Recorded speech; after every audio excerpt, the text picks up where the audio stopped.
Hello everyone. आज हम फिर से एनालाइज करेंगे एक सॉल्ट को और निकालेंगे कि उसके अंदर कौन सा एसिडिक और बेसिक रेडिकल है। हमारी टीचर ने एक सॉल्ट दे दिया और कह दिया कि बताइए इसके अंदर कौन सा एसिडिक और बेसिक रेडिकल है। तो ये प्रैक्टिकल भी हम करेंगे। और ये प्रैक्टिकल जैसे कि मैं आपको बताता रहा हूँ कि 11th और 12th दोनों ही क्लासेस में है 8 मार्क्स का। कितने मार्क्स का? 8 मार्क्स का। तो दिस इज वेरी इंपॉर्टेंट। तो ध्यान से देखिएगा, अच्छे से देखिएगा। तो देखिए, अब हमारे टीचर ने एक सॉल्ट दे दिया और कह दिया कि पता लगाइए इसके अंदर कौन सा एसिडिक और बेसिक रेडिकल है। तो करने के साथ साथ मैं देखता रहता हूं कि मुझे लिखना भी कैसे है।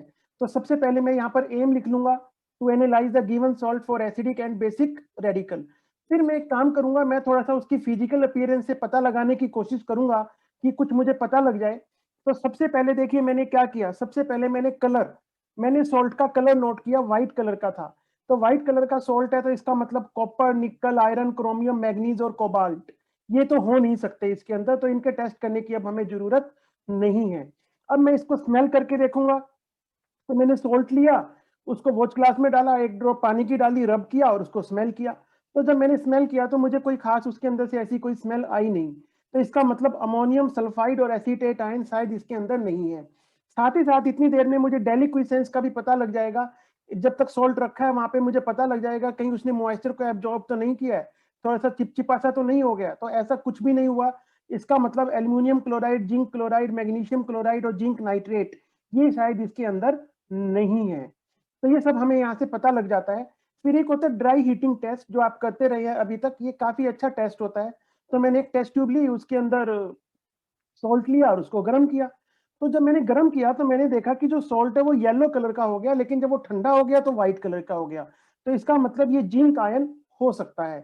और ये आज कैसे हुआ, इसके लिए देखिए सॉलिड स्टेट में आपने एक डिफेक्ट्स पढ़े हैं तो वहां पर आप ये क्वेश्चन पढ़ते हैं, तो वहां पर आप देखिएगा इसको। तो यहाँ पर खैर मैं अभी फिलहाल वहां उस टॉपिक पे नहीं जा रहा हूँ। तो सॉल्ट हमारा गर्म करने से येलो हुआ और फिर कैसा हो गया, ठंडा हुआ तो व्हाइट। इसका मतलब जिंक हो सकता है, कंफर्म नहीं है, हो सकता है। तो अब हम इसका टेस्ट करेंगे। सबसे पहले एनायन का टेस्ट करते हैं, एसिडिक रेडिकल का। तो आप जानते हैं सबसे फर्स्ट स्टेप हमारी होती है डाइल्यूट H2SO4 टेस्ट। तो हमने टेस्ट ट्यूब में सॉल्ट लिया और उसके अंदर डाल दिया डाइल्यूट H2SO4।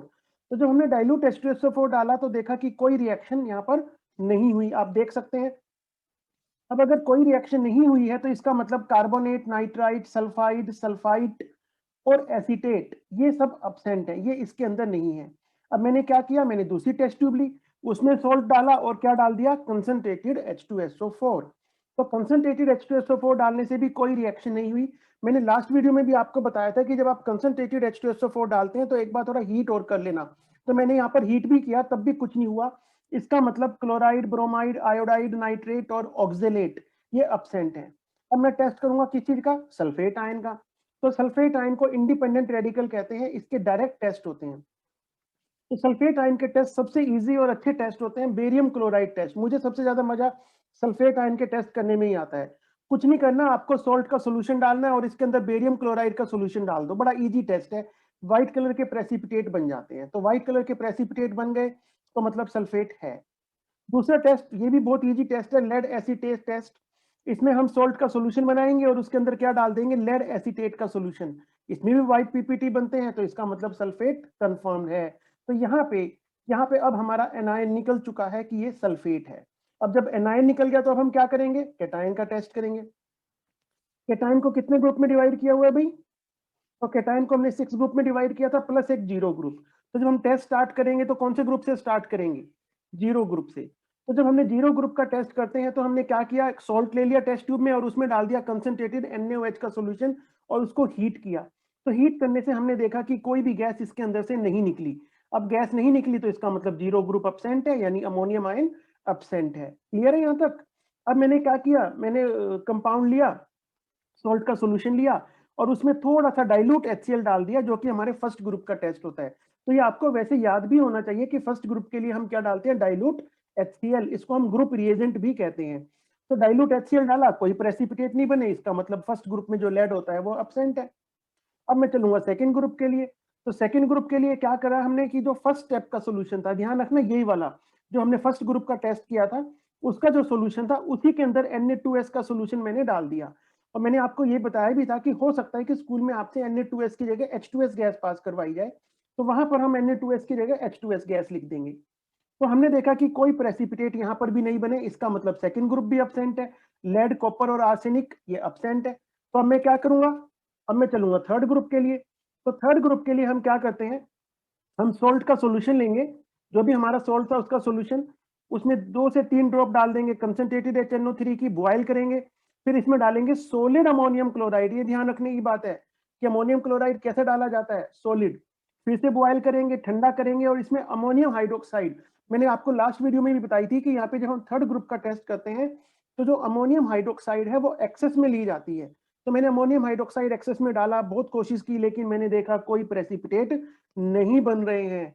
अब जब कोई प्रेसिपिटेट नहीं बन रहे हैं तो इसका मतलब थर्ड ग्रुप एब्सेंट है, यानी आयरन और एल्युमिनियम इसके अंदर एब्सेंट है। अब मैं चलूंगा किसके लिए, फोर्थ ग्रुप के लिए।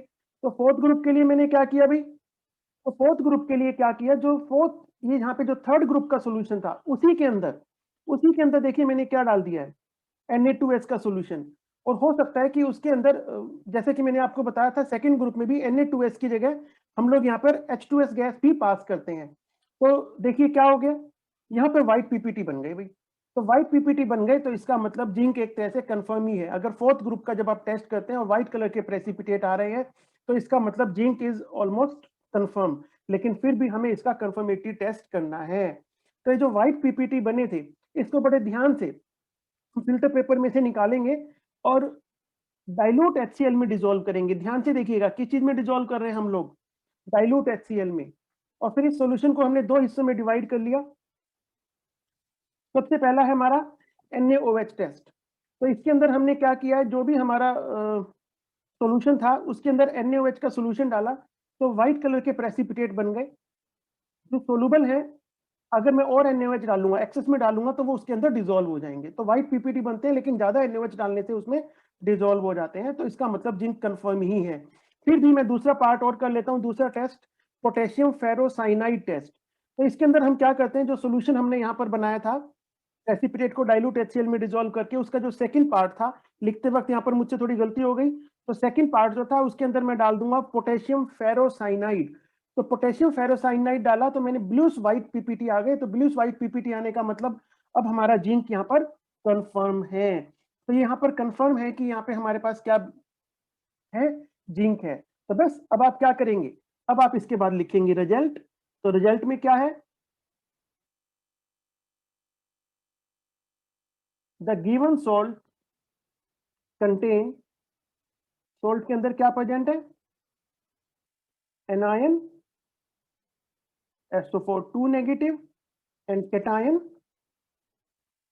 Zn2 positive. बस हो गया। तो इस तरीके से हमें करना है और लिखना है। तो लिखने का तरीका बहुत अच्छे से देख लीजिएगा, क्योंकि अगर आपने गलत लिखा तो बोर्ड में आपके मार्क्स कट जाएंगे और मैं नहीं चाहता कि आपके बोर्ड में एक भी नंबर कटे। तो ये आप बहुत अच्छे से देख लीजिएगा। और अगर अभी तक आपने मेरा चैनल सब्सक्राइब नहीं किया है तो उसको सब्सक्राइब जरूर कर लो, ताकि एक भी वीडियो मिस ना हो। और कोई भी डाउट हो आप बिना हेजिटेशन के चैट बॉक्स में मुझसे पूछ लिया करें। Thank you.